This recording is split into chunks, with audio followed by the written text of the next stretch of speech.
Hey guys, it's Jaden again. Starting the video off with just a showing of my setup. Got power rack, weights. Power rack has cable machine connected, exercise bands, different bars, dip bars, squat shoes, a bunch of weights over here too, loading pin, benches. It's a good setup, does everything I need it to do. This video's a little longer because I figured I would show how I warm up. I'm definitely not going to record all my warm-up sets all the time, but get it on camera at least once to have it on the channel. For deadlifts, I usually just start with 135 just because their 45-pound plates are what puts the bar at the optimal height for a deadlift, and it's pretty lightweight for me, so I just take some time to get my form kind of worked in. You can tell the first couple reps were a little bit misgrooved and my hips were rising too fast. After that, I throw on some 25s. This is 185 pounds. I kind of just go up by 40 to 50 pounds each set until I'm getting my using my working weight, which for this day was 350 pounds for 3 sets of 5, with the last set being at least 5, but AMRAP. So I'll have that video play when I get there, but this is 225, like I said, just going up 50 pounds at a time. I'm going through a finger injury right now as well, so between my working sets, you can see next to the heater to the left there's like a weird like hexagonal block. There's actually like some crimpy holds for your fingers. My A2 pulley and my left hand middle finger has been bothering me for as long as I can remember, it seems, but I really recently realized it's only getting worse.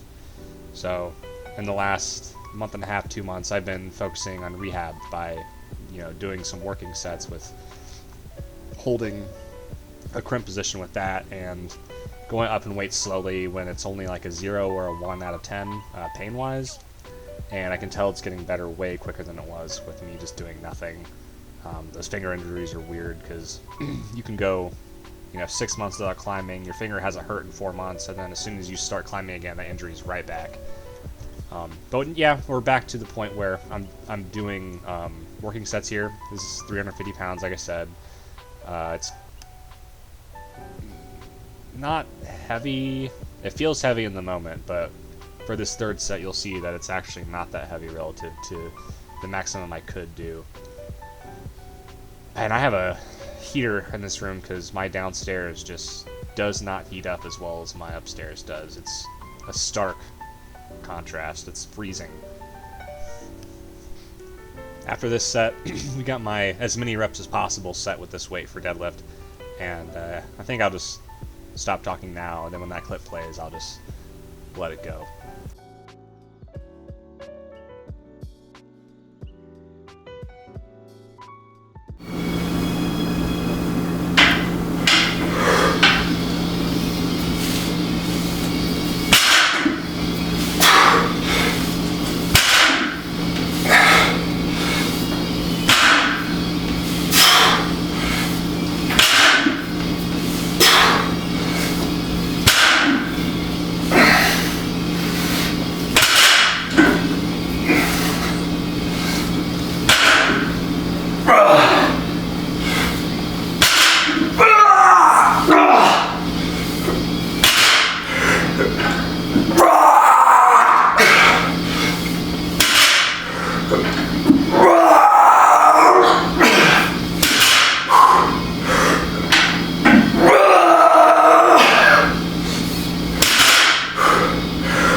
So yeah, that was my AMRAP set for deadlift. It was 350 for 13.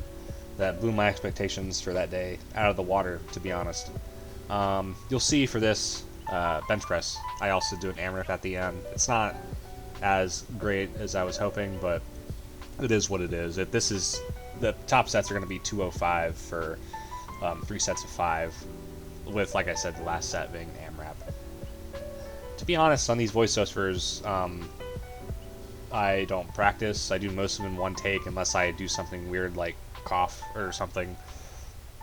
I assume over time I'll get better, but I'm not super worried about like quality right now. Maybe I go in with knowing having like topics to talk about, but I'm not too worried about having everything perfect right off the bat. Maybe in the future I'll use more of a script or something, but I like to just go with the flow. But yep, warming up on bench press, I'll usually start with the bar to get form dialed in, and I'll go up to 95, 135. If I feel like I'm not super warmed up, I'll move to another set of 135 or like add 10s before I go to the 185 that I'm doing now. And then for today, this is actually my last warm-up set for bench. So the trick with these warm-up sets is you don't want to just go through the motions and not pay attention. You want to use them to kind of set the tone for the day. You want to try your best, treat them like they're like actual lifts.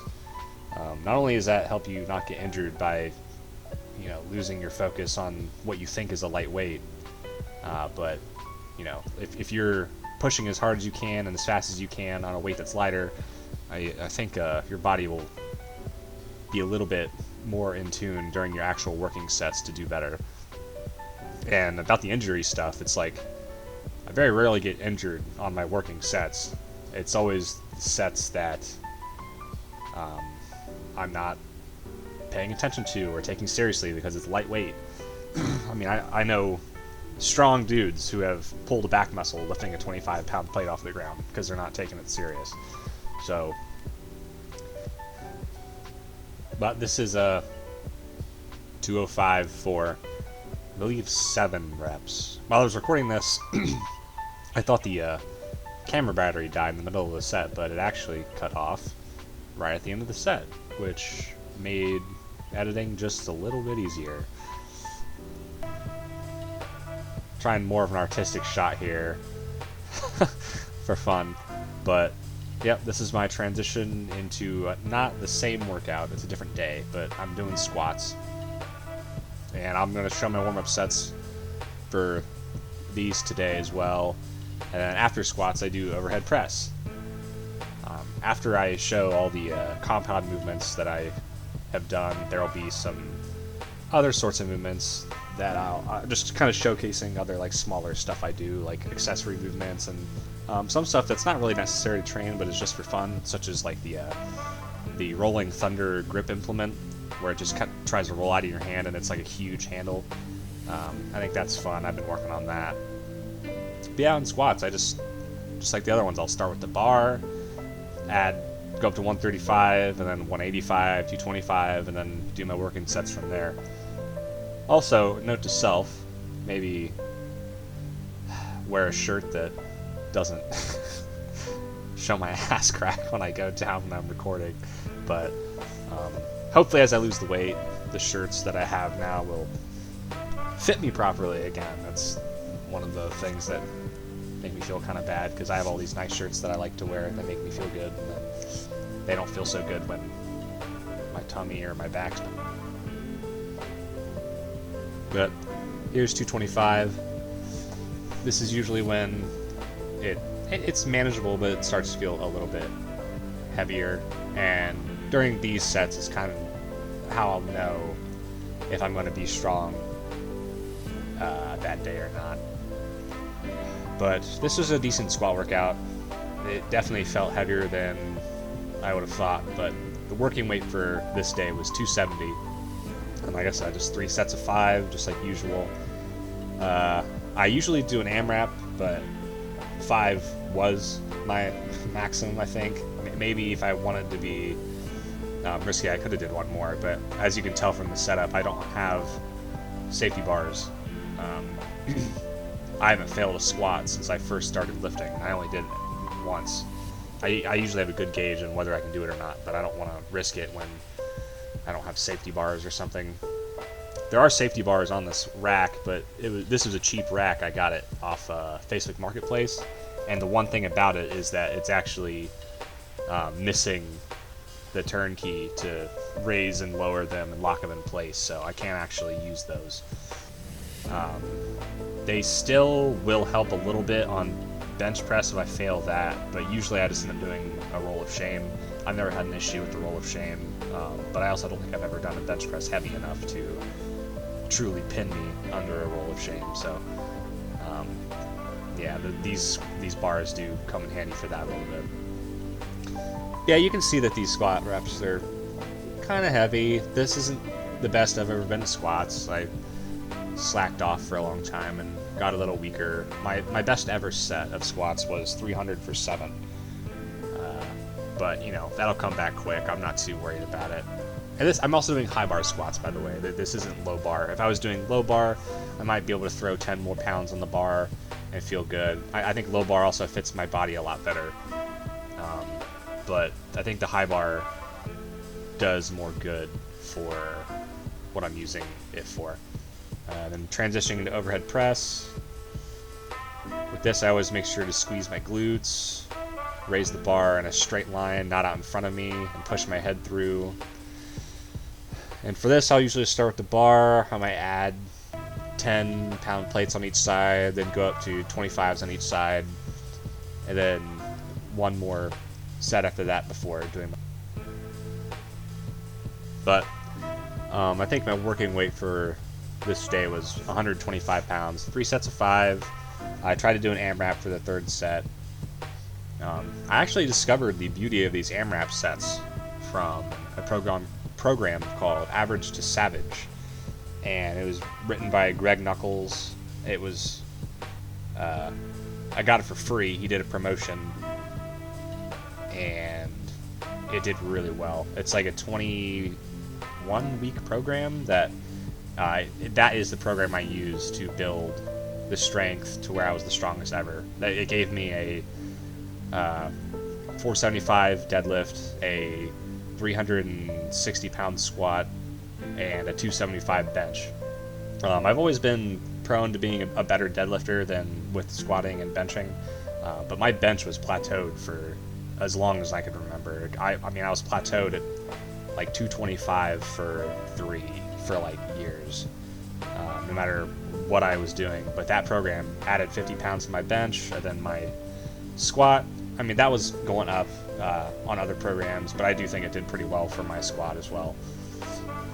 I did high bar squats the entire program, and then during the last week for testing, I used low bar. So during the last like 2 weeks of the actual program, I switched to low bar squats. That way I could see how much I could truly squat with the low bar. I was pretty pleased with the 125-pound overhead press this day. It felt pretty good.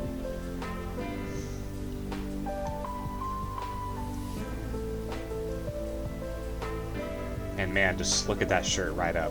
Freaking raise my arms and my tummy pokes out. Yeah, gonna have to wear a longer shirt next time.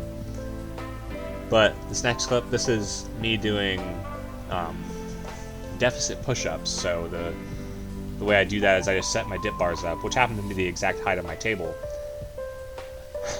Kind of ridiculous, but I mean, it's a home gym, so what do you expect? But what this does is it allows my chest to go below where it normally would on a normal push-up, or like where the bar would go on a bench press. So I'm getting extra range of motion, and I will say the burn in the chest on this exercise is intense. And I do believe this played a huge role in getting my bench press up to 275. It's really good. I think it's a great accessory movement for especially people who want to focus on calisthenics. This next thing, this is the Rolling Thunder I was talking about. I have an off-brand because it was like half the price, but it does the exact same thing. I got this from gripgenie.com. This is it's called the RGT on the site. It stands for Rolling Grip Thing. But I'll just switch hands. Following a program for this as well. It takes me like 10 minutes to do it, and I do it 3 times a week. And I'll just do it between sets on lifts. And you can see from the shoes, I did this between squat sets. I did the program for 2 weeks before, where it says pick a 8 rep max weight, and then do that for a set, and then do drop down sets.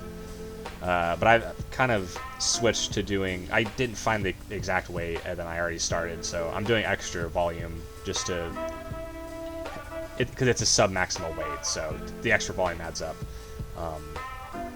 Now I'm doing 6 rep maxes on this one. This is 78.5 pounds, I believe. And then my third set is usually just how long can I hold it. I'll do isometrics. I don't take it super serious. I'll just count to like 10 in my head, and if I get 10, I'm happy with it. It'll make me realize that I can progress to like another weight if I can hold it for 10 seconds. But yeah, this is a 6 rep max right here, and then I'm going to do this for one more week, and then it'll be transferring to a 4 rep max, and then there's a week where it's a 2 rep max, and then the final week of the program, which is the 8th week, you test your 1 rep max to see where you started. And on this, I started with 103 pounds on the right hand and 95 pounds on the left. And I think my left is weaker because of my injured finger, which I'm just showing off right here. This is what I do to help rehab the injury. It's been doing wonders. I have like no pain throughout the day usually. And then I can climb on it sometimes without irritating it, but I have to be careful the moves I do. Like if it requires heavy crimping or like catching a hold after a dynamic jump with my left hand, I have to be real careful because that's a great way to irritate it. As you can see, I actually tape my finger. I use a thing called H-taping, which allows you to, give your tendon, your finger a little bit more stability. I'm leaving this whole clip in here with me struggling at the beginning because, climbing can be strugglesome. But I struggle to find the starting position. I slip off a little bit. Positions like this with my right leg, as you can see, that it really bothers my calf. I don't know what's going on with both of my calves, but it's I don't know if it's some sort of tendonitis or something, but it's been on and off for about a year now, and I don't really know what actually caused it. I go off the screen for a chalk break. I could have edited that out, but I didn't. But yeah, here we go. I think I'm about to find the right way to start. Yeah, there we go. I feel like it wasn't intended, but it's all good. After watching this, it kind of makes me a little self-conscious about how much I readjust my hands and my feet as I climb. This was kind of a flash attempt, if you don't count me flying off the starting holds. But, yeah, I just shuffle my feet around on my hands a lot all the time. I feel like I don't move with a lot of confidence, and I want to fix that. A lot of climbing energy saving is about precision and doing the right thing as soon as you start. These yellow ones, I climbed these later in the session. I warmed up on them just fine, but I thought they were kind of cool, so I figured I'd show them off. This one especially, I think, is my favorite yellow problem, which is about a V2, I'd say. It's just a fun climb. A lot of heel hooks you can do, and you're hanging upside down a little bit. And then this last climb we're going to go to, I climbed this one right at the end, and my finger was bothering me a little bit, and you can really tell how tired I am because I'm adjusting on a lot of the holds, yanking again, and not moving my feet with much confidence. Yeah, putting my hands in the wrong spot. I'm just tired. But yeah, I want to try to do more recording at the climbing gym, but if it's crowded, it's tough to find good angles, as you can see with people being right in front of me. It's all good though. I want to try to get more recording of climbing because I think that's a little bit more interesting than lifting. But yeah, thanks for tuning in, guys. If you enjoy it, just subscribe, I guess.